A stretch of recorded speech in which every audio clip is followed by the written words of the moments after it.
El día de hoy estaremos platicando acerca de nuestras tradiciones mexicanas con el Día de Muertos y las diferencias que tienen con el Halloween. Estaremos hablando un poquito de fotografía post-mortem, las historias de mi abuelo. Bienvenidos a Archivo Negro.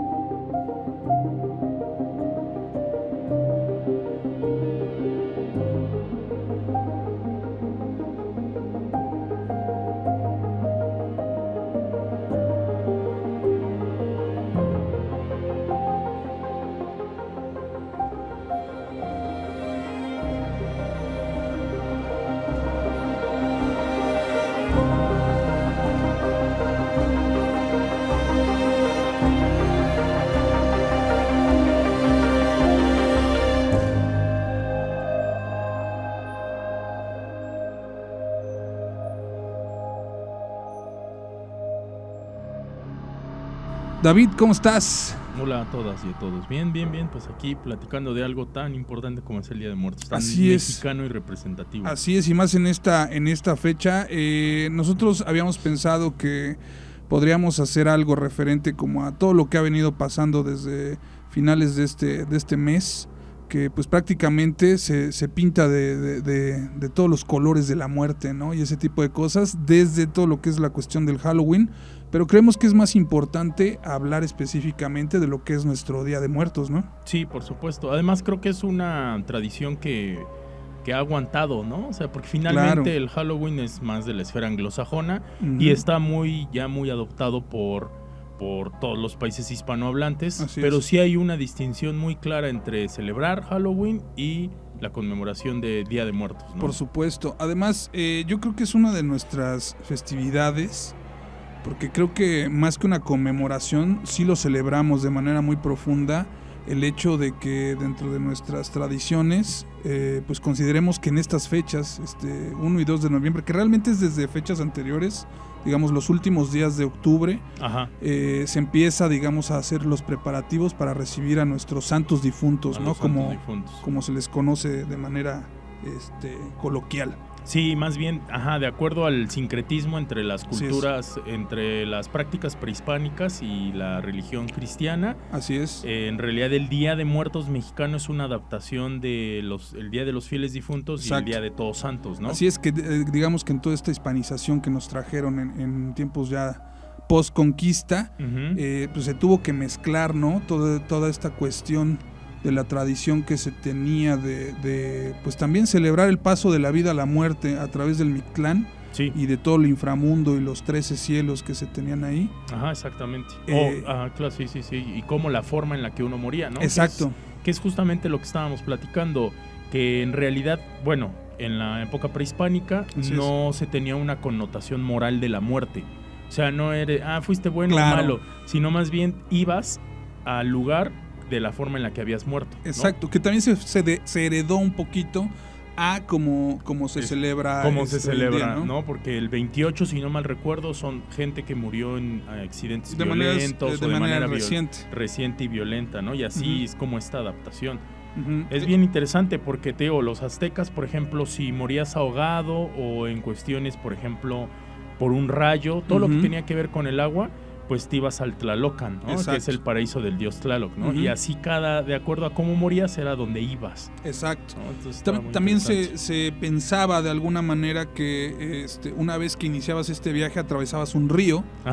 Que y te guiaba el Xoloescuincle, ¿no? Exactamente, ¿no? Que también es una de las cosas muy bonitas que a mucha gente en estos tradición fúnebre, cuando los enterraban con un Xoloescuincle, o bueno, algún can que tuviesen en ese momento, para que los acompañara y los guiara, ¿no? Exacto. Y también se tenía la creencia de que si tú habías sido malo con algún perro o con algún animal, específicamente con los perros, pero estos no te iban a ayudar a atravesar este río, que viene también, a mí me llama mucho la atención este paralelismo con estas tradiciones griegas también, ¿no? Es justo lo que te iba a decir, es lo que te iba a preguntar, ¿por qué no te llama la atención, por ejemplo, una cultura tan lejana como Exacto. los egipcios, por un lado, que momificaban con un gato, porque para ellos el gato claro. era el que era la guía, ¿no? O por otro lado todo el panteón romano, claro. griego, ¿no? Que tenías que también atravesar un río. En una balsa, ¿no? Balsa, con Caronte, exactamente. Ajá. Entonces, ¿cómo hay culturas tan distantes y con una cosmovisión tan distinta tenían una visión tan particular y similar, no digamos que igual, pero sí, muy claro. similar en esta cuestión de la muerte? Así es, sí, es bastante interesante el hecho de que no nada más con los griegos, también compartimos muchas cosas con los japoneses, que yo creo que tienen como muchas similitudes en cuestiones culturales como nosotros. Pero bueno, yo creo que en México como tal, esta necesidad de creer en el paso de la vida hacia la muerte de manera más que nada, yo quiero suponer como dimensional, o sea, no desaparecer específicamente del universo, sino más bien cambiar de planos, es lo que y digamos lo teníamos tan arraigado y tan fuerte que lo que obligó que a todos los procesos de conquista pues tuvieran más bien que mezclarlo, claro, ¿no? Sí, el puro sincretismo de algún modo para que los pueblos indígenas adoptaran la visión católica, cristiana, pues tuvieron que generar este sincretismo, ¿no? Y para un caso muy claro, invitamos a todos nuestros escuchas que no son de aquí de Puebla, aquí tenemos una iglesia donde los angelitos son morenos. La de Tonantzintla, ¿no? Tonantzintla, exactamente, ¿no? Es un ejemplo de cómo, de algún modo, y sucedió con esta cuestión del Día de Muertos, que ya es un producto del sincretismo entre las tradiciones prehispánicas y la tradición católica. Muchas de las construcciones, alejándonos un poquito de lo que estamos hablando, pero digamos haciendo hincapié en esta onda de la mezcla de todas nuestras creencias prehispánicas. Por ejemplo, en México muchos de los edificios que están en el primer cuadro se hicieron con piedras que pertenecían a templos, ¿no? de la ciudadela, por así decirlo, principal. Sí. Por ejemplo, creo que en Editorial Porrúa, el que está ahí creo que, no sé si es Madero, la gente, porque nosotros no vivimos en la Ciudad de México, pero ustedes me corregirán en los comentarios en qué calle se encuentra. Según yo está en Madero y ahí mero en una esquina. Hasta abajo del edificio tiene una cabeza de serpiente emplumada. Sí. O sea, y ahí sigue. O sea, entre muchas otras cosas que se han encontrado dentro de la ciudad, donde no nada más se ocupaban piedras, digamos, de los mismos templos para cimentar o para fortalecer las construcciones de la Nueva España. Que era también una forma como de sometimiento, ¿no? Claro. Como lo que pasa aquí en Puebla, en la pirámide de Cholula, donde encima construyeron una iglesia católica, ¿no? Y en muchos otros casos. Así es, de entrada hay muchas excavaciones en México, que pues donde han encontrado todavía muchos vestigios, evidentemente porque solamente fueron cubiertos, ¿no? Sí. Cuando estaban haciendo tal línea del metro encontraron a la Coyolxauhqui o los Cuauhxicalis, que encontraron también en ciertas casonas del primer cuadro de la ciudad. Y no vayamos lejos, ¿no? También la misma catedral de la Ciudad de México pues está sobre otro templo. Sí, ¿no? Sí, por supuesto. Pero bien, vamos a recordarles a la gente que nos está escuchando, que nos hace el favor de acompañarnos y de buscar este podcast. Pues, número uno, que nos siga en TikTok, que nos siga en Instagram, en Telegram, en Instagram, en Facebook y en TikTok. Y evidentemente que se suscriban a este canal de YouTube. En próximas emisiones yo creo que ya vamos a estar por ahí en Spotify y en algunas otras plataformas de audio. Y bueno, les agradecemos mucho que nos dejen comentarios y que platiquen con nosotros de qué más quieren escuchar. ¿Y qué te parece si les decimos también, David? Sí. ¿Dónde empieza la celebración de Día de Muertos? Ya les estábamos platicando hace un momentito, pero los días específicos, ¿no? Inicia todo desde el día 28 de octubre y termina el 2 de noviembre, El 2 ¿no? de noviembre, sí. Los días fuertes son 1 y 2 de noviembre, ¿no? Claro. Pero desde el 28, 29, 30... 31, 1 Así y 2. Es. ¿No? El 28 como tal, entonces quedamos que son muertes repentinas. Muertes repentinas, violentas o que tienen accidentes, que ver, ¿no? Accidentes, exacto. Eso es el día 28. Por ejemplo, hay un lugar aquí en Puebla que es Huaquechula, que está adelante de Atlisco, que es por tradición nacional para la gente que nos esté escuchando de algunos otros lados. Huacachula es, digamos, que la capital nacional del Día de Muertos, de alguna manera, porque se celebra de manera muy significativa y se lleva a cabo todos estos rituales al pie de la letra, ¿no? Se colocan las ofrendas. Ofrendas monumentales. Monumentales, como se les conoce. Se involucra todo el pueblo en ello prácticamente. Y es una celebración muy bonita que dura tanto día como noche, ¿no? Sí, y es muy interesante. Si llegan a visitarnos, está de la capital de Puebla, está a 1 hora y 10 minutos. Uh-huh. Y lo interesante, y es una recomendación que les damos a todos, es que lleven cirios. Ah, claro. Porque cuando vas visitando, las casas abren sus puertas y sus ventanas para que la gente pueda ver la ofrenda. Claro. Pero si tú ofreces un cirio, te invitan a comer un mole, arroz y tus tortillitas, como agradecimiento de que estás llevando un cirio, que finalmente desde la perspectiva cristiana, uh-huh, la luz de la vela es la que ayuda a los muertos a regresar al inframundo, porque finalmente la idea es que estos días nos visitan justamente. Así es. Yo creo que vamos a platicar ahorita en un ratito también de los elementos que no deben de faltar en un altar, en una ofrenda. Pero bueno, sí, tal cual. Los cirios, para los que nos estén escuchando, son estas velas que son más gruesas y que se ocupan por lo regular en las iglesias, ¿no? Hay unas muy, muy, muy, muy gruesas y hay otras que son, por así decirlo, de tamaño mediano. Sí. Pueden llevar varias. Pueden llevar. Independientemente, hay muchos hogares ahí en Huacachula que independientemente de que si llevas o no un cirio, pero sí te combinan de repente que el pan, hay pan de muerto, como le dice, claro.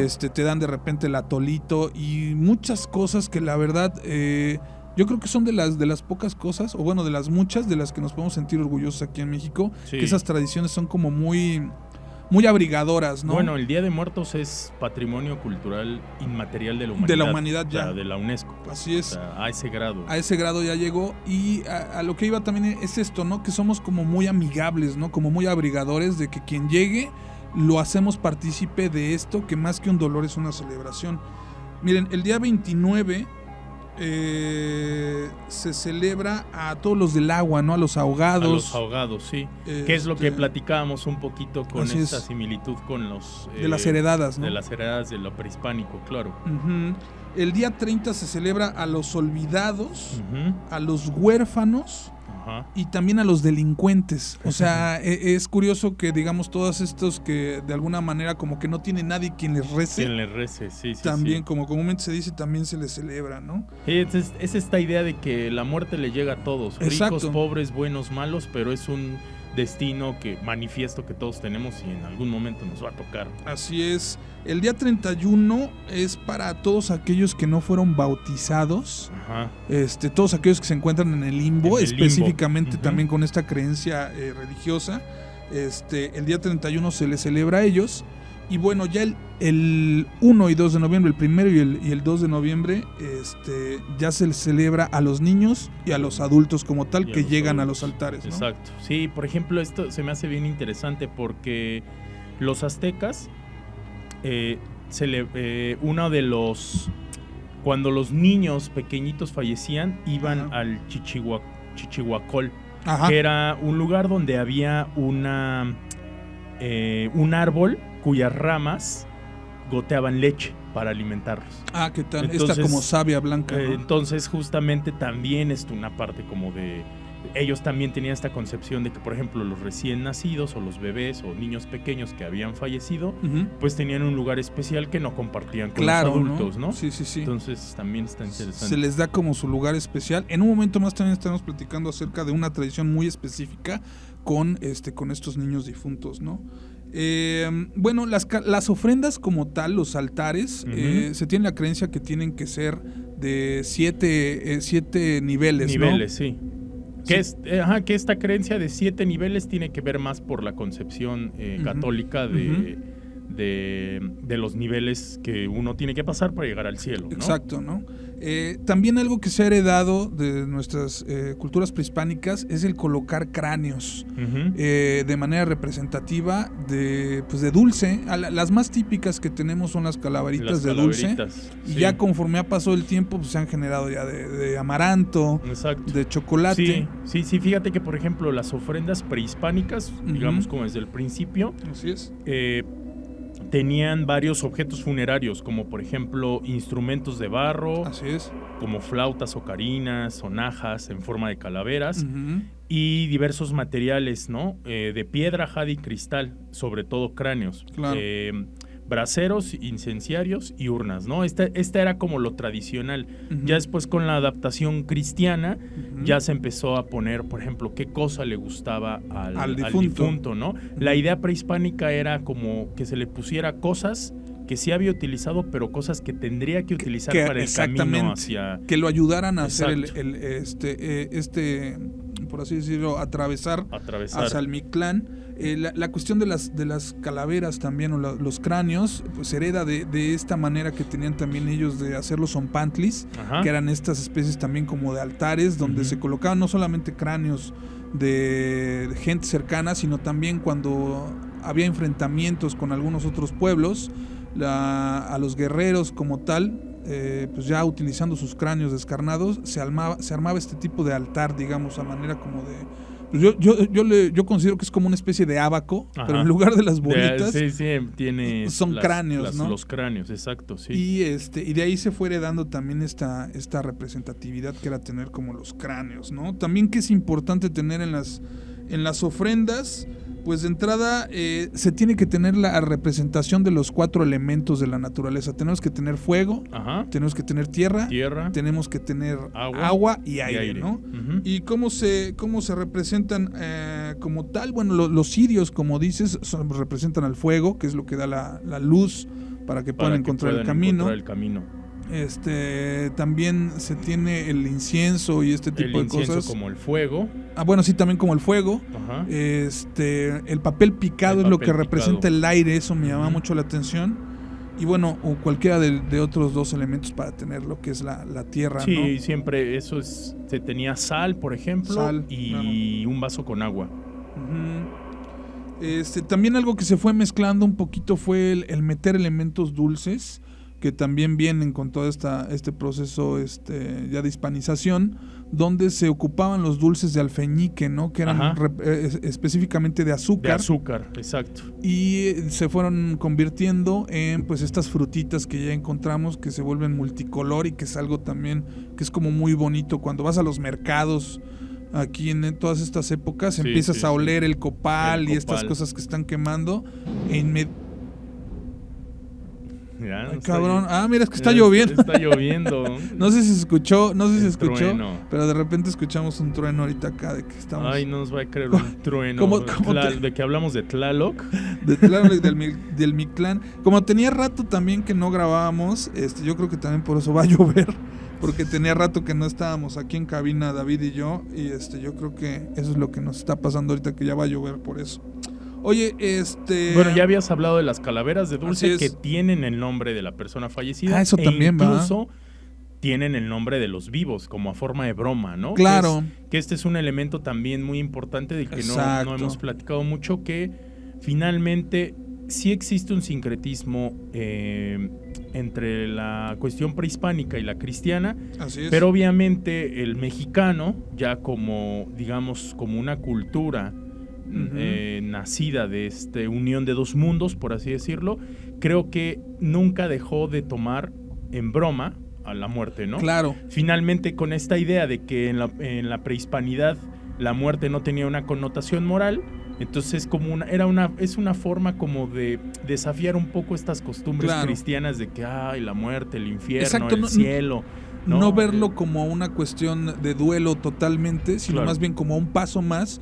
Y sí, tal cual como de broma, pero no siendo irrespetuosos, exacto, ¿no? Sí, no. Sino más bien una broma donde decimos que la aceptamos como algo más de nuestra propia vida, exacto, ¿no? Y pues para mejor ejemplo, el pan de muerto. O sea, si no saben ustedes, las bolitas del pan de muerto hace alusión a los huesos. Las hojaldras, como se les dice, ¿no? Ajá, exactamente. Que también son así importantísimas en estas fechas. Que ya ha habido ahí como diferentes mezclas, bueno, ya ¿no? hay mezclas, ya hay hojaldras con chispas de chocolate. Hay con chaujaldras o esas madres, con chaujaldra, unas rellenas de cajeta, pero la original tiene que ser con anís. Agua de azar, y pueden ir o espolvoreadas con azúcar o con de estas que tienen Se me fue el nombre.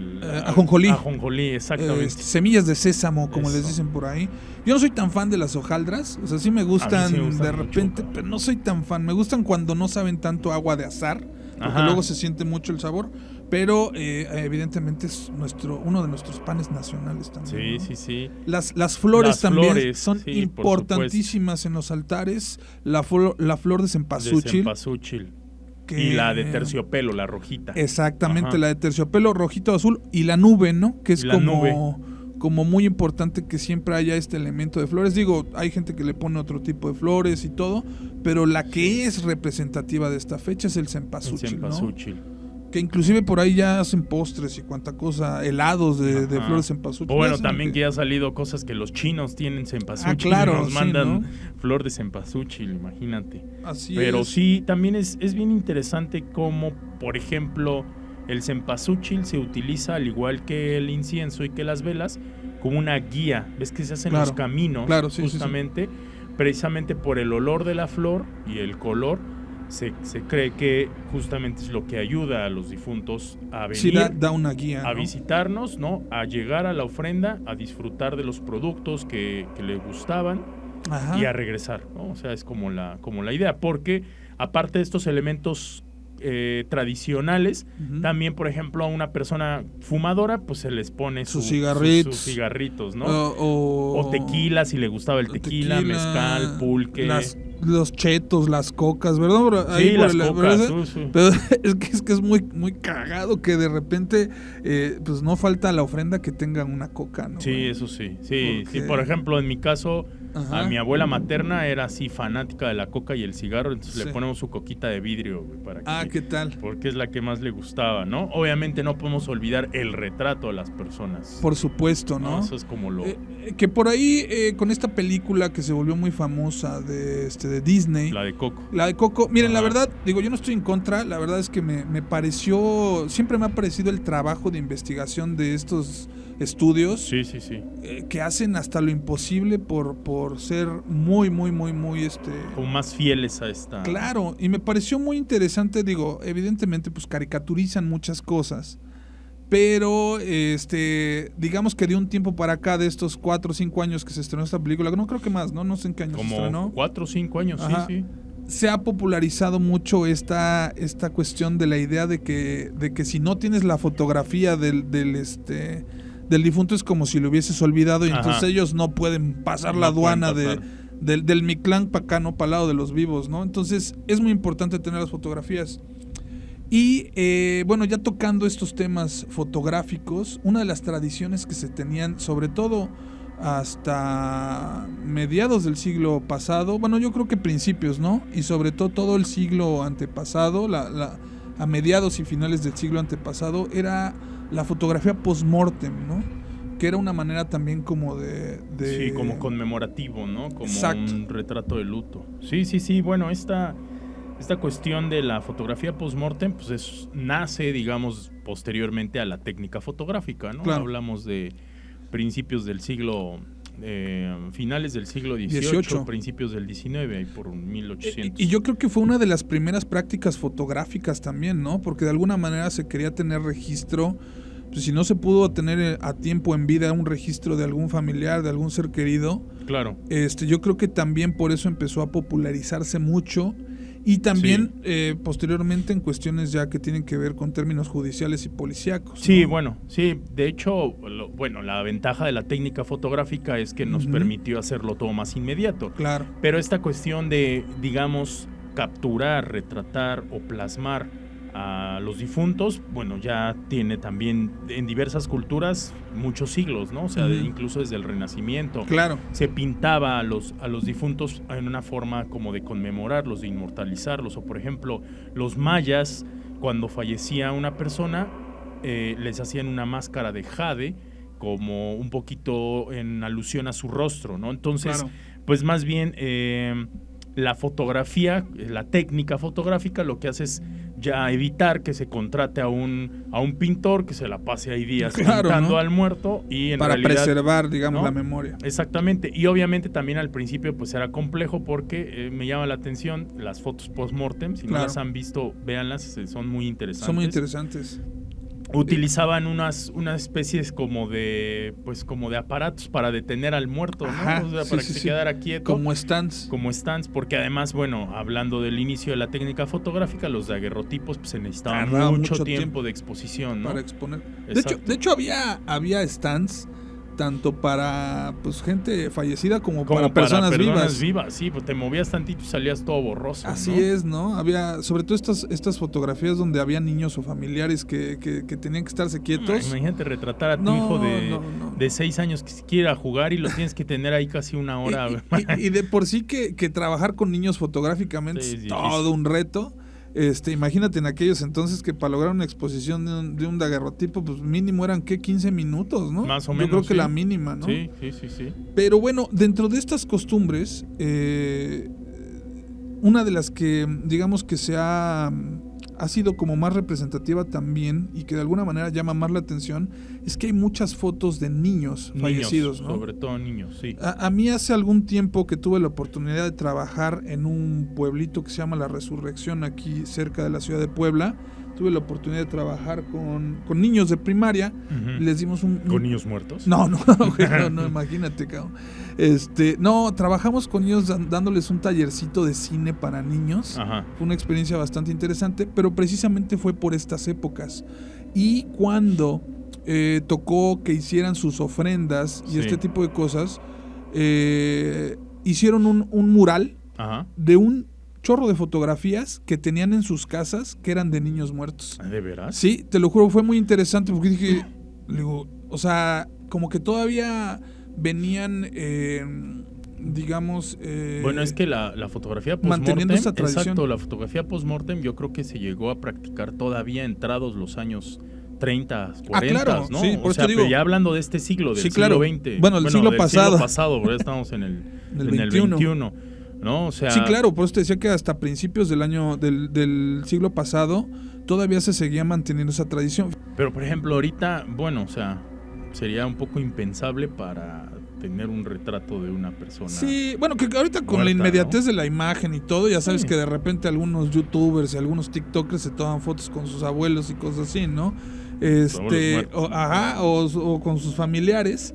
De repente sí, a lo mejor desde un punto de vista más de registro y de conservar como el momento, sí de repente tienes fotos ahí en el féretro, ¿sabes? Ajá, sí. O sea, yo que pasé recientemente un episodio de esto, pues sí de repente dices, a lo mejor de manera muy respetuosa, pero levantas imagen y sobre todo también por nuestra naturaleza, ¿sabes? Que somos como hacedores de imágenes y que constantemente guardamos registro de muchas cosas. De repente hacemos eso porque, pues de entrada, es una experiencia que no nos había sido tan cercana y ahora que es propia, claro, como que tratas de guardar cierta memoria de ese tipo de cosas, pero bueno. Sí, a lo que me refiero es que, por ejemplo, no sé, fallece alguien cercano a la familia y es, pues además de toda la preparación física y mental para asimilarlo, o sea, sentarte con él para tomarte una fotografía post-mortem, como que en estos tiempos ya es un poco impensable. Sí, claro, ¿no? sí. O sea, de algún ser modo, incómodo. Incómodo. De algún modo es extraño cómo las formas han cambiado, ¿no? O sea, a mediados del siglo pasado, como decíamos, se sentaban a sus muertos adultos o ponían a los niños y se ponían alrededor y se tomaban la foto. Exacto. Porque precisamente era una cuestión de que a lo mejor la fotografía ya tenía un siglo existiendo, pero tampoco era como que voy a sacar mi foto del recuerdo, ¿no? Ahora es más fácil que con un celular tengas la foto del pariente que falleció, pero en otro momento de su vida, y a lo mejor eso lo añoras más que decir, me tengo que tomar una foto de él muerto para recordarlo, conmemorarlo, ¿no? Entonces, había un fotógrafo muy representativo de este, no quiero llamarlo movimiento, pero por así decirlo, de esta costumbre. Esa costumbre. Que era bueno, sobre todo fotógrafo mexicano, ¿no? Romualdo García. Romualdo García. ¿No? Porque generalmente la fotografía post-mortem se popularizó más pues en Europa, ¿no? Claro. En parte de Europa y a lo mejor un poco en regiones de Estados Unidos, ¿no? Dependiendo también la clase social y el tipo de gente. Pero aquí en México no era algo tan común. Sin embargo, este fotógrafo, Romualdo García, de Guanajuato, estuvo activo desde, no sé, ahí hablamos de 1890 hasta los años 20, a los años 30, sí. Y él es uno de los fotógrafos más representativos de la fotografía post-mortem. Él era retratista, Ajá. Pero pues obviamente encontró en la fotografía post-mortem pues también una beta ahí comercial. Sí, claro, ¿no? Y luego más en esos tiempos que casi pues no duraba mucho la gente, ¿no? Sí, no. O sea, digamos, no éramos muy... bueno, a nivel mundial pues la gente no vivía más de los 30, de los 40 años, ¿no? Ya si tenías tus 50, tus 60 ya eras una persona longeva, ¿no? Sí, la expectativa de vida hoy ha aumentado bastante. Pero bueno, sí, nació en 1852 este hombre, ¿no? Más o menos. Sí, en 1852 y falleció en 1930, en los justamente. años 30. Sí, y él empezó, te digo, haciendo fotografías de retrato, Ajá. pero después incluso incursionó en la fotografía botánica y después en la Escuela de Artes Oficios de Guanajuato estudió música y pintura, pero decidió abrir su estudio fotográfico. Ajá. Y a partir de ahí pues empezó a tomar estos retratos de personas vivas y después se dio cuenta con esta cuestión de la fotografía post-mortem que también podía realizarla y empezó a trabajar también la fotografía post-mortem. Claro. ¿No? De los pocos fotógrafos mexicanos. Qué interesante. Pues así va más o menos la cosa. Digamos que nuestras tradiciones mexicanas. Pero pues también hay una muy importante que de alguna manera pues ha afectado a gran parte de la población mundial, por así decirlo. Ya lo permea por cuestiones. Exacto. Por cuestiones de diversión, por cuestiones de mercadotecnia, por lo que tú quieras, ¿no? Pues ya saben todos, Halloween. ¿No? Claro. Halloween es de la contracción de All Halloween. All Hallows Evening, ¿no? Ajá. Que es All Hallows literalmente Eve, ¿no? Víspera de Todos Santos. Exacto. ¿no? All Hallows Eve se llama. Que es como la fiesta de Todos Santos que tenemos. Ajá. Y que de alguna manera se fue, digamos, transformando en muchas cosas. Sí, esta se celebra el 31 de octubre, Exacto. justamente en la víspera de la festividad cristiana de Todos Santos, del Día de Todos Santos. Y de alguna manera se ha norteamericanizado mucho, donde también, digamos, esto se convierte más como en un juego, ¿no? Como en un juego. Lo que pasa es que, es que es bien interesante el Halloween, ¿no? O sea, nace de la celebración del Samaín. El Samaín era una celebración celta, donde se consideraba que el mundo de los vivos y el mundo de los muertos se acercaban. Digamos que se unían, se mezclaban durante un periodo de la noche. Y había unas prácticas donde justamente una de lo que incluía era sacrificar a una mujer virgen. Joven, ¿no? Que eran dentro de estas celebridades paganas, ¿no? Que se fueron mezclando también. Le cortaban el cuello y la echaban al río, y la forma en la que fallecía era lo que preparaba el siguiente año. Con eso los druidas sabían que el siguiente año iba a ser bueno en cosechas o iba a ser malo, ¿no? Precisamente porque era la conexión con el mundo de los muertos.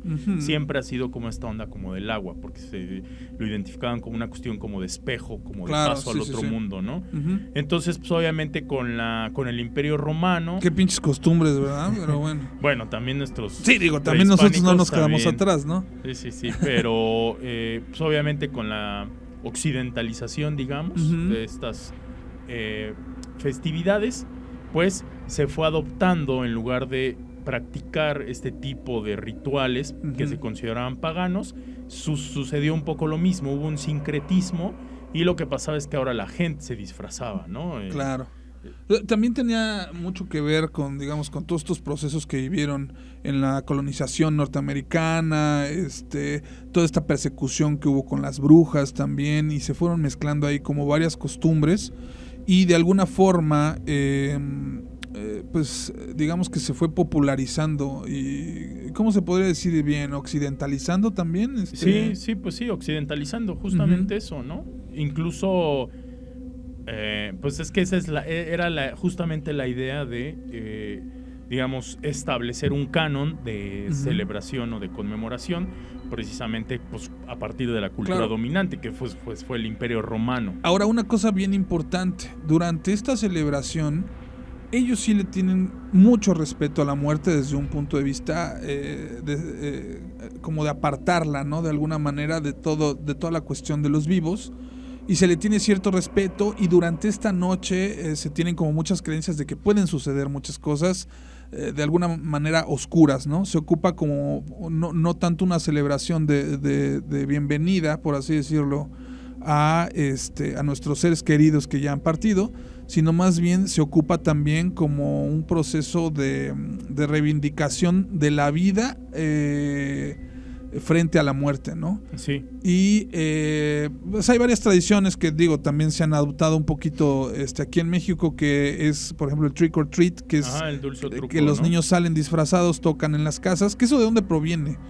Y esperan que recibir dulces, ¿no? Y cosas. Aquí se ha adoptado más una onda donde también los niños salen disfrazados. Aquí le decimos pedir la calaverita. La calaverita, ajá, que tiene que ver, acá en México tiene que ver con una cuestión de que a los niños en los orfanatos les repartían pan de muerto, ajá, precisamente, exacto. Y como trae la cuestión de la calavera, los huesitos y todo eso, entonces los niños decían, me dan mi calaverita.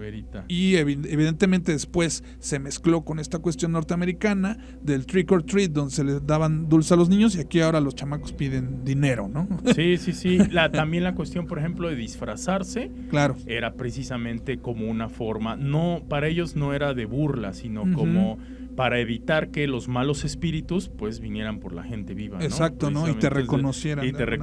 Entonces era pues disfrazarse, ¿no? O la figura esta del Jack-o'-lantern, que es la calabaza, ¿no? Claro. La calabaza con una vela adentro. Con una vela adentro, sí.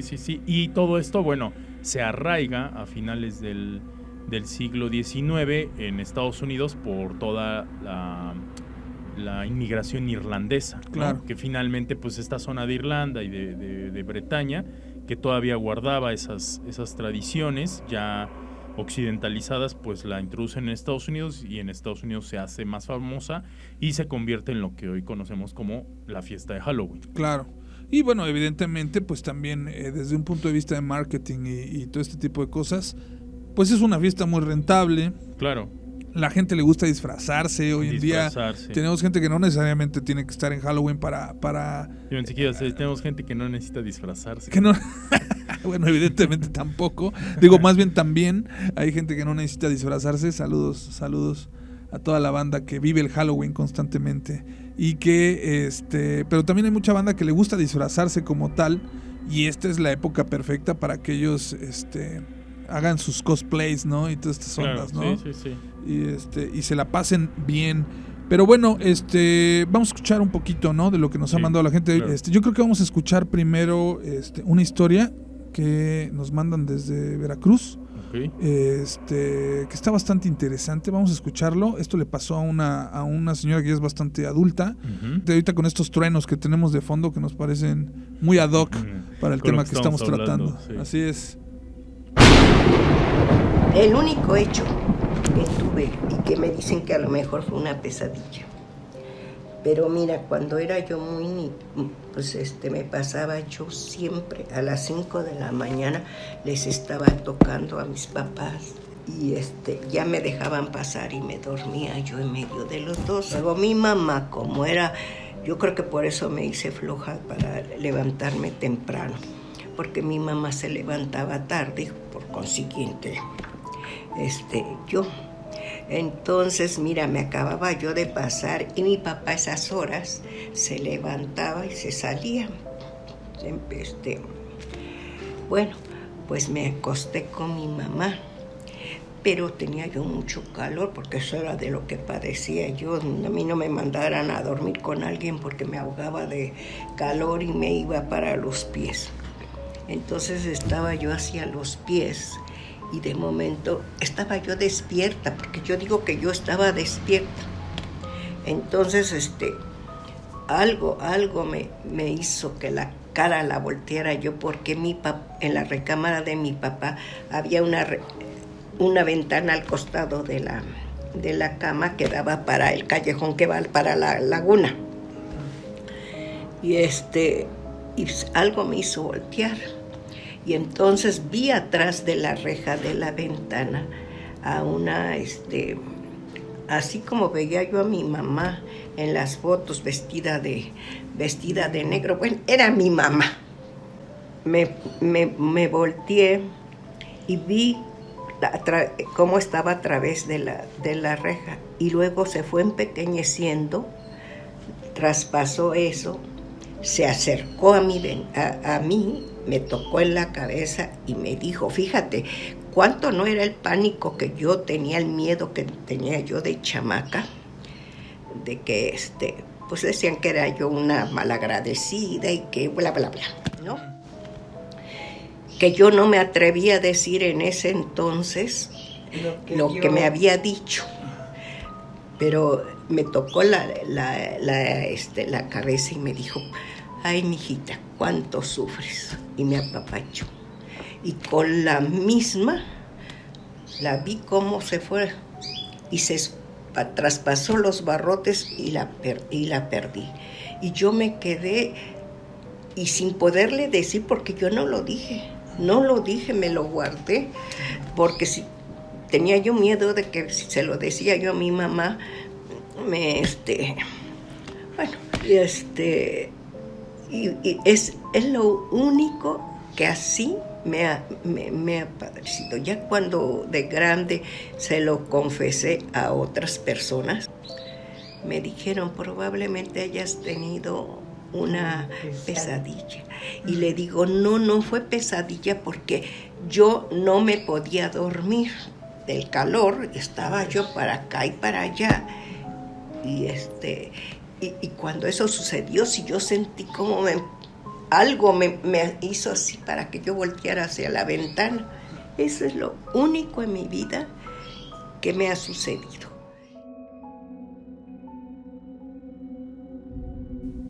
Bueno, ¿cómo ves esta onda de que, mucha gente, ¿no? Ha tenido como estos sueños como muy vívidos, donde pues les pasan cosas y no saben si realmente estaban despiertos o estaban dormidos, ¿no? Sí.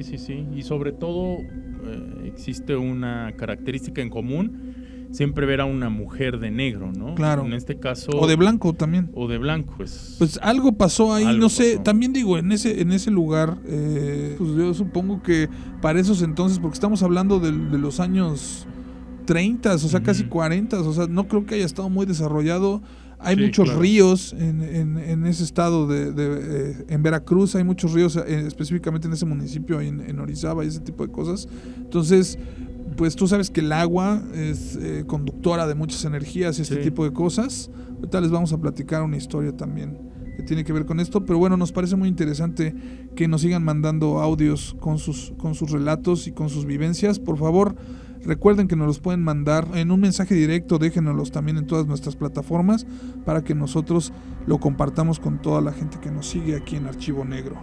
Pues bueno, David, también el motivo de este episodio es porque recientemente yo pues viví la pérdida de mi abuelo, ¿no? Es algo que la verdad pues todos vamos a pasar algún momento así en nuestra vida, con cualquiera de nuestros familiares. Nosotros mismos vamos a hacer pasar a más gente este tipo de circunstancias, eventos. Y mira, se están escuchando los truenos aquí durísimos. Pero mi abuelo era una persona que era ávida de estudiar este tipo de temas. Era una persona muy culta, la verdad, quiero ser honesto. No es porque le esté echando flores ahorita que ya no está, pero la verdad es que es una persona que toda su vida leyó muchísimo de todos los temas. Específicamente le encantaba la política, pero también le parecía muy interesante todo este tipo de eventos paranormales y de relatos, porque él vivió varias cosas.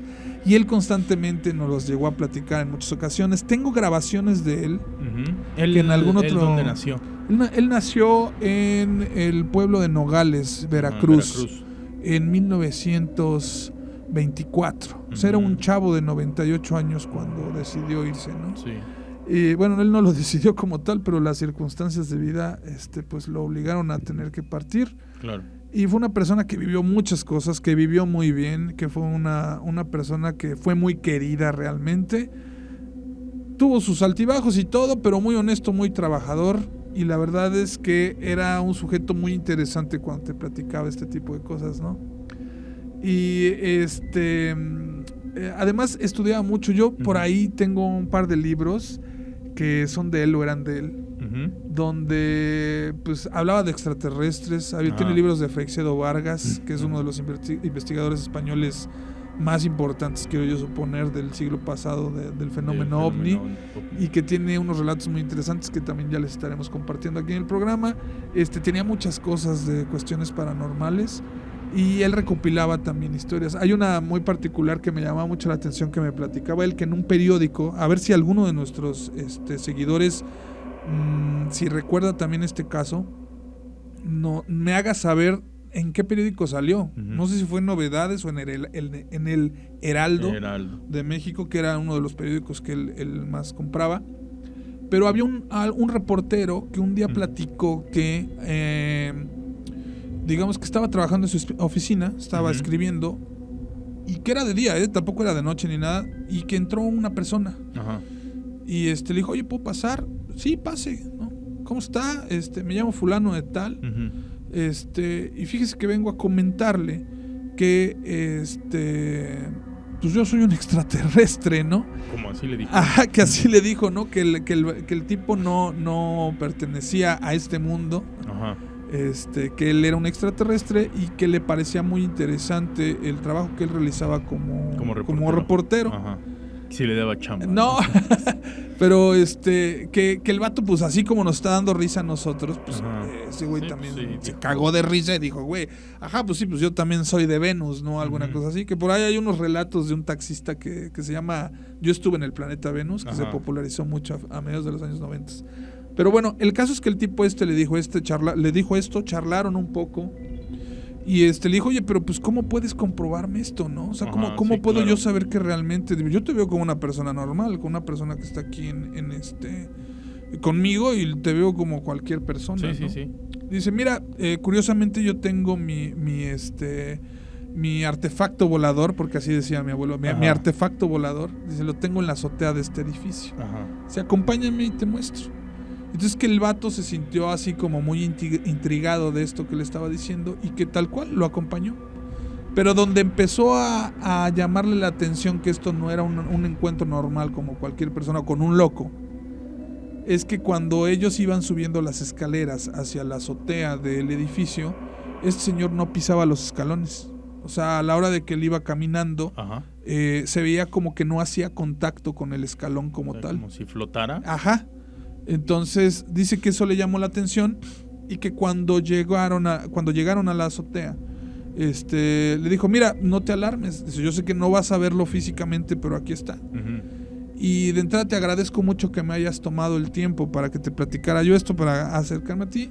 No creo que tengamos que volvernos a ver en alguna otra ocasión, pero estaría muy bien que tú lo compartieras con tus lectores, porque ya llevamos un rato aquí, bla, bla, bla, bla, y que estaban acá entre nosotros. Sí.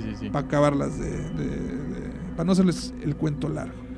Y entonces el tipo hizo como si se subiera una escalera, y él vio tal cual no una escalera con las manos, sino una escalera de estas como de avión, que te agarras como de un barandalito y te subes. Se hizo como que se sentara y desapareció. O sea, tal cual él vio que desapareció de su vista, como si se bajara una cortina y desaparecía, como te lo ponen en las caricaturas, en esos programas que se meten en una puerta y desaparecen. Sé que me voy a escuchar muy ruco, pero ¿te acuerdas de Viajeros en el Tiempo? Cuando este vato, el Al, aparecía que se abría como una cortina. Como una cortina, así como una cortina o puerta o algo así. Ándale, como una puerta dimensional. Y así, y de repente escuchó como un ruidillo, no como un motor, sino como un ruidillo, y como que hubo un cambio en el ambiente. O sea, lo que él explica ahí es que sintió como cuando entras a un campo electromagnético fuerte, como cuando pasas abajo de las torres estas de alta tensión, que inclusive se escuchan. Así sintió él, como algo muy repentino, y cesó. Y así fue como se fue. ¿Y eso lo escribió? Está en y mi abuelo tenía el recorte del periódico. Entonces, evidentemente no lo he buscado, no sé si todavía esté por ahí en todas las cosas que están de él, pero era un relato que comentaba él y que el escritor, tenía una frase que se me quedó mucho tiempo, que el escritor decía: se antoja increíble lo que me acaba de suceder, ¿no? Se lo comparto a ustedes, lectores, porque esto, el otro y tan, ¿no? Eso lo platicaba mucho y era como el preámbulo a muchas de las historias que él vivió. También tenía historias de otros de otros amigos y parientes suyos. Había una muy interesante que inclusive llegué a encontrar un relato últimamente de un suceso que pasó en Tabasco, en todo este proceso de, quiero llamarlo, de urbanización, cuando empezaron a ponerse toda la cuestión de las torres petroleras. Un pariente de él, muy, muy querido, se fue a vivir allá. Y resulta que estaban durmiendo y empezaron a escuchar un sonido como muy fuerte, como de pisadas. Se despertaron, se asomaron, pero no vieron nada. Y al otro día, cuando salieron, encontraron unas pisadas grandes, como si fueran como de un, decía él, como de un buitre. Okay. Pero estaban en la acera, o sea, en la banqueta de concreto, y estaban hundidas las pisadas, y era como si la cosa esa hubiera dado como determinada cantidad de pasos y voló. Y hubiese volado, o sea, desaparecían. Y yo decía, bueno, pues es una historia así como, ¿sabes, no? Como truculenta. Pero hace un tiempo encontré unos archivos periodísticos que hablan de esto, y hay fotografía, lo voy a buscar. Seguramente si lo encuentro para cuando estemos editando esto, voy a poner imágenes, pero hacen alusión a eso, güey. O sea, sí sucedió, ¿me entiendes? ¿En qué año dices que pasó? Fue como por los años 40, 50, güey, en Tabasco, en alguna población que está ahí cerca de las cuestiones estas de las torres petroleras. Porque ves que hubo como un crecimiento ahí de Pemex, evidentemente después de la expropiación y bla, bla, bla, bla. Y mucha gente se fue a trabajar ahí. Y entre ellos estaba este tío Enrique. Y platicaba eso mi abuelo, pero nunca me dijo hay fotografías o cosas así. ¿Y tú encontraste? En internet, viendo cosas referentes a esto que estamos haciendo, encontré que hay unos relatos y unas fotografías de unas pisadas que sucedieron en un pueblo de Tabasco, y que están ahí las pisadas estas. Entonces me llamó mucho la atención, porque yo al principio pensaba que era cualquier tipo de historia, no, pero resulta que sí pasó algo así, ¿no? Pero bien,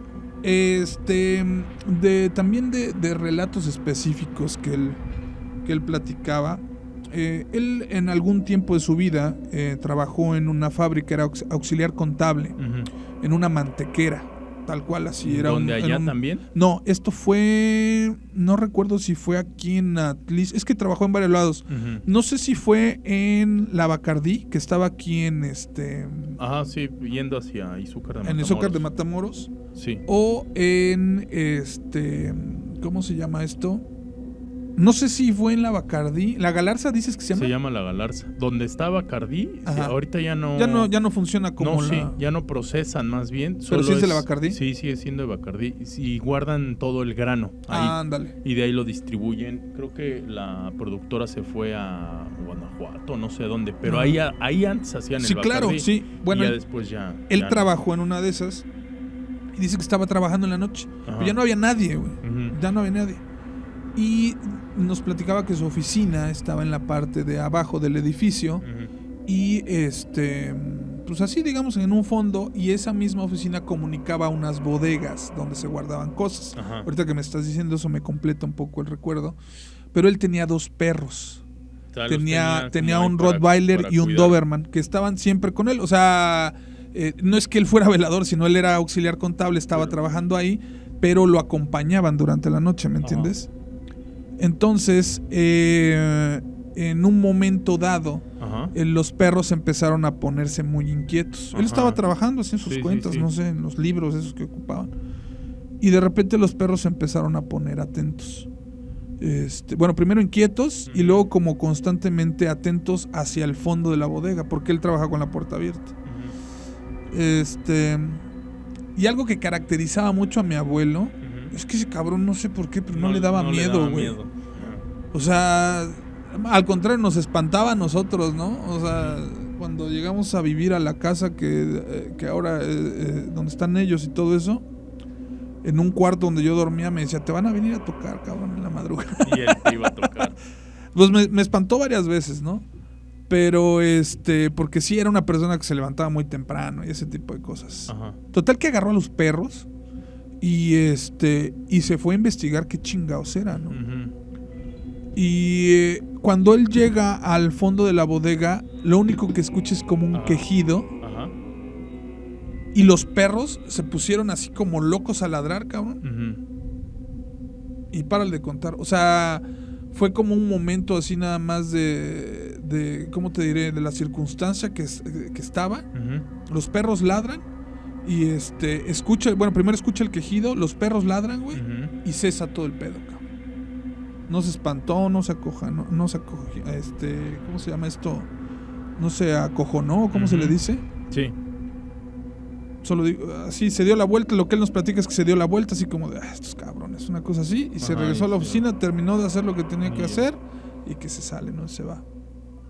Eso fue muy marcado, digamos, de en esos tiempos cuando trabajaba en la mantequera. Hay otra que nos platicó, él muy chico se fue a vivir solo. Uh-huh. Hizo muchas cosas, también estuvo trabajando en Estados Unidos, bla, bla, bla, bla. Pero hubo un periodo de él, de más o menos como de los 15 a los 18 años, donde él se fue a vivir solo. Ahí en Nogales, en toda esta parte que es Nogales, Santa Rosa, Río Blanco, bla, bla, bla, bla. Y nos platica que el cuarto donde estaba viviendo, donde dormía realmente, porque dice que era un cuarto, uh-huh. Estaba pegado al río. Era como unos edificios, estaba pegado al río. Y entonces, un día llega, y se acuesta a dormir. Dice que lo único que tenía era un póster, tenía un póster de una chamaca ahí, un buró, y en aquel entonces él traía pistola. Ajá. Porque lo que él nos platicaba era que, pues así como aquí te regalan un coche cuando cumples determinada edad, en ese tiempo le daban pistolas, ¿no? Entonces ese cabrón tenía una pistola y la tenía ahí en el buró. Y estaba durmiendo, pero imagínate, o sea, si él nació en el 24, estamos hablando también como de los años 30 y tantos, güey, que él tenía 15 años, güey, ¿no? Evidentemente no tenía una televisión, no tenía un radio, nada. Él llegaba a dormir ahí, de lo que hiciera cuando estaba chamaco, y llegaba a dormir y tan, ¿no? Y lo que nos platicaba es que luego sus amigos, eso no ha cambiado a pesar de todos los años, llegaban en la noche y le tocaban, ¿no? Para, oye, cabrón, vente, vamos a echar una chévere a echar el trago, ¿no? O sea, querían echar fiesta o se reunían ahí en su cuarto que tenían, ¿no? Uh-huh. Entonces, él está acostado y dice que ya era madrugada, no las 3 de la mañana, ni mucho menos, pero ya era noche, ¿no? Uh-huh. Ya era madrugada. ¿Qué tal los tronidos? Sí. Y escucha cómo le tocan, güey, en la puerta. Ajá, y creyó que eran sus cuates. Ajá. O sea, le tocaron, pero 3 veces. Uh-huh. Y se queda así, y con la vocita que tenía, que lo caracterizaba, gritó, ¿quién? Uh-huh. ¿No? Nadie le contestó, cabrón. Se espera otro rato, o sea, se vuelve a acostar y le vuelven a tocar. ¿Quién? Nadie le contesta, cabrón. Entonces se sienta en la cama y lo primero que hace es agarrar la pistola, ¿no? Dije, no, pues, a lo mejor es un cabrón que me quiere hacer algo así. En palabras de él, ¿eh? Sí. Y se queda esperando y le vuelven a tocar otra vez, cabrón. Uh-huh. Y dice, no. Ya. Se para y se para atrás de la puerta a esperar. Porque dice, si me vuelven a tocar, pues abro la puerta para ver quién chingados, ¿no? Tal cual, güey. Le tocan otra vez. Abre la puerta en chinga, güey. Y no había nadie en el pasillo, cabrón. Dice que era como un larguero así, era un pasillo abierto, por así decirlo. O sea, que tú veías al frente y se veía parte del río y la chingada. Se asoma, todavía salió con la pistola, se da la vuelta, le dio la vuelta a esa madre, o sea, al pasillito para ver si había alguien. Había alguien. Nadie, cabrón. Se regresa al cuarto, se vuelve a sentar, se queda esperando para ver si le vuelven a tocar. Y ya no le tocaron. Ya no le volvieron a tocar, cabrón. Uh-huh. Y güey, pues qué pinches ganas. Yo hubiera salido corriendo ahí a... Pero ¿por qué no le daba miedo todo eso? No sé, siempre fue una persona que... No sé, cabrón. O sea, por ejemplo, nosotros, cuando estaba yo chamaco, el lugar, la casa donde vive mi familia, tiene un terreno grande, o sea, tiene un patio grande, por así decirlo. y él tenía la costumbre de pararse siempre en las madrugadas a revisar, andar caminando. Ajá. Sí, no para ver que... Muchas cosas que él, yo creo que vivió de joven, pues lo curtieron, cabrón, ¿no? Sí, claro. Y yo creo que sí hay mucha gente así. ¿Y él creía que existían esas cosas? Por supuesto. ¿Ah, sí? ¿Sabes también qué le tocó? Siendo niño, fue con un tío que tenía un sembradío de maíz. Allí pues quiero yo suponer que ahí por Nogales, por Santa Rosa, lo que sea. Y que él estando con él, con el tío, empezó a ver a lo lejos que saltaban unas bolas de luz de entre las milpas, güey. Y tú sabes cómo es ahí Orizaba, Nogales, todo esto, y se ven pues los cerros, güey, ¿no? Sí. Y entonces tal cual estaba viendo, como dice que eran como las 6 de la tarde, una cosa así, que ya estaba oscureciendo, y que le dijo al tío, le dice, oye tío, tío, ¿qué es eso que está allá, no? Dice, se ve como fuego que está ahí. Le dice, son las brujas. Dice, sí. Pero a ti ya no te hacen nada, le dijo. Porque tenía como 10, 11 años, una cosa así. Le dijo, no, a ti ya no te hacen nada. Dice, pues son las brujas. Dice, ahorita salen. No sé qué fechas hayan sido ni nada. Pero tal cual fue otra de las cosillas que le tocó a él ver, ¿no? O sea, y la idea de que las brujas se roban a los niños pequeños. Sí, claro, sí. Comérselos. Tú sabes que hay, pues, no sé si comérselos, ocuparlos ahí para sus rituales, pero tal cual eso fue lo que le contestó el tío. Él también me platicaba que su papá, como tal, cuando era niño, estaba cuidando unos bueyes, igual pegado a un arroyo, una cosa así, y que de repente los bueyes dejaron de beber agua o de pastar y se quedaron bien clavados al lado de un árbol. O sea, que se quedaron viendo al lado de un árbol. Como si alguien estuviera ahí. Y que cuando él voltea a ver, o sea, su papá de él, de mi abuelo, voltea a ver que están viendo los toros que estaban ahí, cebús sobre todo, que son los que tienen en esos lugares. Había 2 niños que estaban desnudos, que estaban riendo y que se estaban correteando y le estaban aventando piedritas al agua cerca de los bueyes estos que tenían ahí, cabrón. Y que se empezaron a cagar de risa y que lo vieron, y que cuando ellos vieron que los vio él, que quién sabe qué, se cuchicharon y se echaron a correr atrás del árbol. Y ya. Y cuando él se acercó para ver si estaban, ya no estaban. Entonces decían, no, pues esos eran chaneques. Dice, yo creo que esos eran chaneques. Chaneques, para la gente que nos está escuchando, son estos, digamos, duendes, ¿no? Espíritus. Dentro de nuestra, ¿cómo se llama? Dentro de nuestra cultura o folclore, digamos. Folclore, exacto. Lo que son los duendes para los irlandeses o los leprechauns, estas cosas, nosotros tenemos chaneques. Sí, y también vienen de ondas prehispánicas. Que son espíritus de la naturaleza, ¿no? Y que pueden tomar diferentes formas. Y algunos son buenos, otros son malos, ¿no? Según. Ajá. Sí. Sí, pues yo tengo, igual a mí, en cuestión de chaneques, alguna vez me contaron una historia, una persona, creo que ya la he platicado, una persona que conozco, estudió conmigo, una persona que se considera de ciencia, que no cree en estas cosas, él sí no cree, pero le gusta hacer mucho senderismo. Entonces va a diversos lugares en Oaxaca, en Veracruz, en Guerrero, y le gusta caminar, ¿no? Hacer senderismo, pues por montaña y todo eso. Y dice que una vez iba con otro compañero, con un amigo suyo, y que iban caminando y en un sendero encontraron a un niño con un burro. Creo que ya me habías comentado eso. Y pasaron y dijeron, buenos días. Y dice que les contestaron, buenos días. Pero en ese momento no les cayó el 20, caminaron, habrán sido 10 minutos y se volteaban a ver, y mi amigo le dijo a su compañero, oye, ¿viste lo mismo que yo vi? Y su compañero le dice, sí, pero la verdad es que me saqué tanto de onda que no te quería preguntar. Yo le dije, bueno, pues ¿qué vieron? Dice que en realidad quien les contestó fue el burro. Sí, o sea, que el burro como que abrió el hocico y que de ahí salió la voz y que el niño estaba así como viendo hacia la nada como zombie. Entonces él también se lo atribuye a que era un chaneque y él dice, yo no te puedo explicar porque... O sea, si lo hubiera visto yo solo, pues a lo mejor estaba cansado o habló no habrán ido pachecos, que casi no se les da ya a los senderistas, güey. Sí, pero él asegura que no, y que su compañero también le confirmó. Claro, sí. Que el sonido emanó del burro, no del niño, ¿no? Sí, ya me habías contado, qué loco, cabrón. Entonces sí, eso de los chaneques está... Pues se manifiestan de diferentes maneras. Mira, él también, por ejemplo, escuchó La Llorona. Llegó a escuchar a La Llorona. Mira, yo esos relatos de La Llorona, yo decía, pues es como muy, digamos que es una representación muy caricaturizada, ¿no? De estas ondas. Pero además La Llorona aparece en todos lados. En todo el pinche mundo, ¿no? También. En todo el país. En todo el país. Mira, nosotros tenemos un registro que se los vamos a compartir en algún momento, que nos parece muy interesante porque es una grabación que nos hicieron llegar.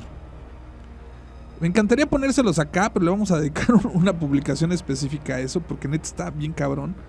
Nosotros decimos, bueno, pues cómo se escuchará La Llorona, y tenemos así 1001 representaciones teatrales, de lo que te platican, y ya sabes, ¿no? Que se escucha el pinche lamento de ay, güey. Y que si se escucha lejos es que está cerca, ¿no? Exacto, que se oye lejos y que se la oye cerca es que está lejos, como cuando chilla el muerto, ¿no? Ajá.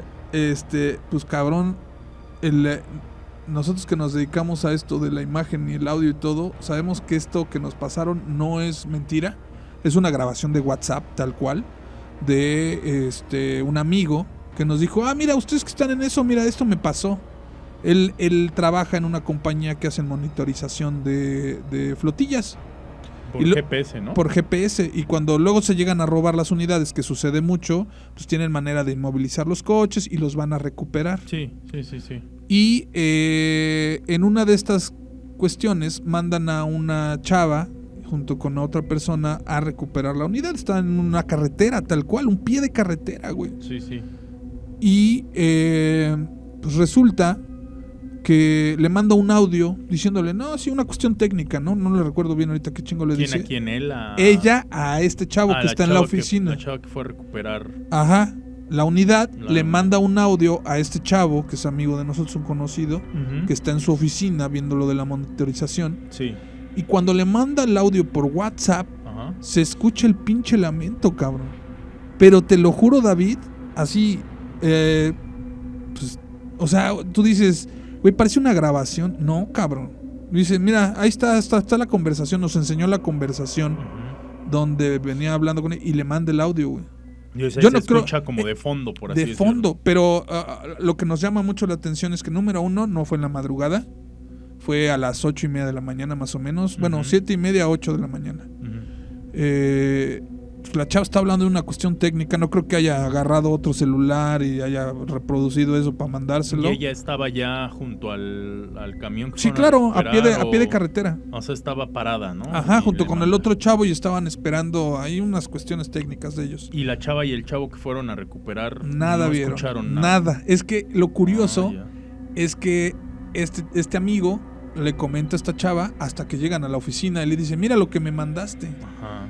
Y a la chava, cabrón, güey, dice que casi le bajó el azúcar. O sea, en una de esas pinche Llorona, a lo mejor sí, no andaba por ahí y estaba mandando señales de radio y se metieron ahí, se cruzaron. Pero, o sea, lo interesante es que las personas que mandaron el audio no la escucharon. Y solo se escucha a través del audio. Y se escucha clarito, cabrón. Ajá, sí. Se las vamos a poner próximamente. Yo creo que hay que dedicarle un espacio a La Llorona como tal. Sí, a todo porque el mito de La Llorona. Hay un mito muy grande ahí, pero de verdad David está cabrón, güey. Sí. O sea, nunca pensé que sonara tan así, como si fuera casi tan producido, ¿no? Y se escucha... Tal cual se escucha así, cabrón. Está interesante, güey. Te lo juro que me da como cierto escalofrío. Es un cliché el decir eso, que te da escalofrío. Pero está bien cabrón. Sí, y es que te digo, todos los estados, todos los lugares tienen su Llorona. Aquí en Puebla hay una historia de la Llorona de algún modo que tiene que ver con la colonia. En todos lados donde vas siempre hay una historia de la Llorona. Claro, las características son las mismas, sí, pero cómo llegaron a ser lloronas, por así decirlo, es diferente, ¿no? Entonces, creo que más bien es como si el concepto de Llorona fuera un castigo que se aplica, si es que conocen la historia, claro, para todas esas mamás que atentan contra sus hijos, ¿no? Entonces, más bien, sí. Está interesante. Platicaremos de él. Pues mira, mi abuelo también tuvo un episodio donde pues llegó a escuchar este lamento. Estaban tocando la guitarra precisamente con varios de sus amigos, el muy chamaco. Y estaban cerca, siempre están presentes como toda su juventud que fue en esta parte de Veracruz, había ríos, güey. Y algo que él comentaba era que pues el agua, pues evidentemente es como conductora de mucha energía y bla, bla, bla, bla. Pues total que esta es rápida, estaban tocando la guitarra cuando de repente escuchan el lamento de lejos. Y uno de ellos les dice, a ver, escuchen. Se quedan así esperando y la escuchan 2 veces, cabrón. Y entonces como chamacos, güey, sin qué hacer, cabrón, vamos a verla, cabrón. Vamos a verla. Ajá, digo, vamos a la chingada, yo qué voy a ir a ver, ¿no? Yo diría eso. Pues no, estos cabrones fueron y se pararon a la barda del río, o sea, para asomarse a ver si pasaba.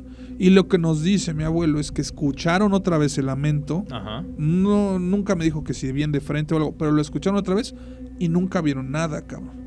Pero sí la llegaron a escuchar. Dice que fueron 3, 4 veces que escucharon esa madre y que eran pues, relativamente temprano, que tal vez han de haber sido como las 12, 1 de la mañana. Imagínate en un pueblo de aquellos entonces, 12, 1 de la mañana, pues ya todo está ahí guardado porque pues evidentemente se han de parar muy temprano para trabajar, ¿no? Sí. Pero ese fue uno de sus episodios también con La Llorona. Y uno que le he platicado a muchos amigos, ya para terminar con los relatos de mi abuelo, uno de los que más me llamaron la atención y que nos platicó mucho, porque tiene más, pero este es uno muy representativo de él, al menos para mí, que en algún momento, en sus 20 años, algo así, yo creo que tal vez un poco más joven, pues andaba de novio de otra persona, ¿no? Que no era mi abuela. Sí. Y esta persona vivía cerca de una fábrica de por ahí, no me acuerdo, güey. El caso es que dice que la casa estaba como en una lomita, no sé cómo decir. No una lomita, no quiero que me malinterpreten, sino que más bien tenía como una bajada la casa. Estaba como en alto la casa y bajaba si estaba la calle. Y él pues iba a ver a esta chava, por así decirlo, pues saliendo de trabajar, y la iba a ver y se estaba ahí con ella y echando novio y platicando y la chingada y bla bla bla bla. Porque eso es lo que él nos platica, porque estaba la mamá en la casa, o sea, llegaba a verla nada más, ¿no? Sí, claro.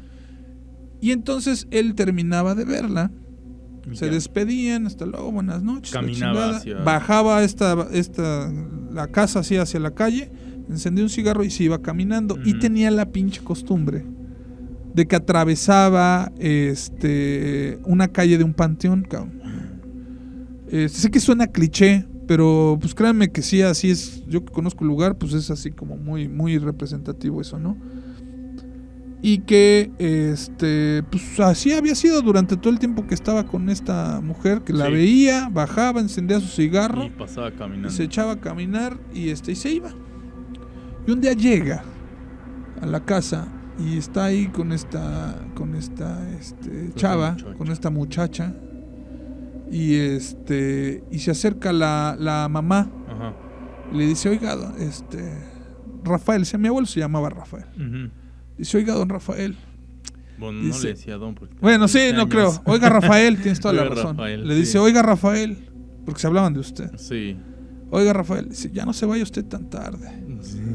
Y le dice, no se preocupe, dice, nada más, pues, y supongo que llevaba la pistola. Pero él pensaba, sí, por supuesto, pero él pensaba que le decía, pues, por no estar con la chamaca tan tarde, ¿no? Sí, como para de ya llegar. Le dijo, sí, doña fulana, no se preocupe, dice, un ratito ya me voy. Dice, no se lo digo por otra cosa, dice, déjeme le platico. Siempre que usted sale en la noche, yo estoy lavando los trastes ahí en la cocina, en la ventana de la cocina, dice, y cuando usted baja, dice, y se echa usted a caminar, dice, se va atrás de usted una mujer. Dice, usted baja, prende su cigarro, camina, dice, y como por arte de magia sale una mujer de atrás, dice, no sé de dónde, pero empieza a caminar atrás de usted. Dice, pero lo que más me extraña, don Rafael, dice, es que no le veo los pies. Y entonces que cuando le dijo eso, pues se quedó así como y tal cual me dijo, dice, pues en aquel entonces, dice, pues yo traía cohete, güey, ¿no? Dice, yo siempre andaba con pistola, cabrón.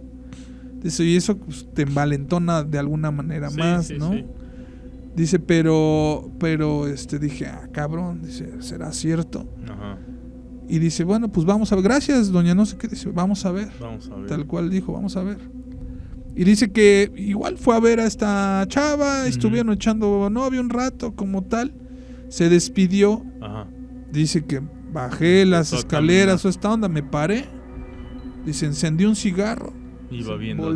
Volteé para los dos lados para ver si encontraba. Dice, todavía caminé a la esquina, me esperé. Dice, volteé otra vez, dice, no vi a nadie. Me volví a ir caminando. Me fui cuidando, dice, no vi a nadie, cabrón. Al otro día que volvió a ir a la casa de esta chava, le platica a la mamá, ¿no? Le dice, oiga, doña fulanita, dice, pues fíjese que no vi nada. Dice, pues me bajé y todo y me fui caminando, todavía me tenté la pistola, dice, todavía, no me malinterpreten, dice, agarró la cacha de la pistola, sí, y como esperando algo, dice, encendió el cigarro, dice, no vi a nadie. Dice, no, don Rafael, bueno, no, sí, no, Rafael. Dice, usted bajó de la casa, dice. Y ahí iba atrás. Y tal cual, lo vi que encendió el cigarro. Y apenas usted caminó, dice, la mujer allí iba atrás de usted. Dice, no, Rafael, dice, esto no es de Dios. Dice, usted se me va temprano, tales días, dice, o tiene usted más cuidado. Dice, ¿por dónde se va? Dice, no, pues agarra. Dice, no, ya no se meta a la calle del Panteón. Rodee usted lo que tenga que hacer, dice, pero ya no se vaya por allá. Tal cual hizo y eso, y ya no me platicó si la llegaron a volver a ver. Ajá. Siempre terminaba la conversación diciendo que la señora le decía, esto no es de Dios, Rafael. Así le decía. Pero bueno, es solo algunas de las cosas que le llegaron a pasar a él. Evidentemente hay más. Pero era una persona muy, muy dada a saber de estos temas. Tenía libros, no nada más libros donde hubiese relatos, sino también libros que explicaban de alguna cosa, cuestiones metafísicas y ondas por el estilo, y le llamaba mucho la atención el tema. Y pues creo que bueno, sobre todo porque le habían pasado varias cosas. Claro, también, ¿no? Yo creo que a todos los que nos interesa esto, de alguna manera hemos tenido algunos encuentros con temas de este tipo o con experiencias de este tipo. Y pues yo creo que lo vamos a recordar mucho también con todas estas cosas que él nos contaba y la manera tan particular que tenía de contarlo, ¿no? Sí. Pero bueno, hasta donde esté mi abuelo le mando un abrazo, le mando un beso y más en estas fechas que pues nos tocó estrenarlo, ¿no? En estas fechas. Pero bueno, tu ofrenda. Así es. Ojalá toda la gente que nos esté escuchando igual nos comparta cosas que le hayan pasado, ya sean cuestiones paranormales, ovnis, relatos, fantasmas, lo que tengan. Igual que nos cuenten a quienes les van a poner su ofrenda también. Exacto, también, ¿no? Que nos platiquen un poquito en comentarios a quién van a recordar en su ofrenda, y también cómo ustedes, qué tradiciones tienen. Se nos había olvidado que, bueno, yo sí pongo fruta, cañas de azúcar, por ejemplo, la caña, la guayaba, sobre todo frutas de temporada. Claro, sí. También. Y algunas cositas, ¿no? Que le gustaban a tu ser querido, ¿no? Ser querido. No, y también hay gente que le pone, por ejemplo, yo le pongo tuve 2 gatos que quise mucho y claro. Claro. Mis gatos. Hay una fecha en específico donde regresan también, ¿no? Creo mascotas. Que es el 27. No, la verdad sí no me acuerdo de las mascotas, pero sí también. Sí, claro. Sí.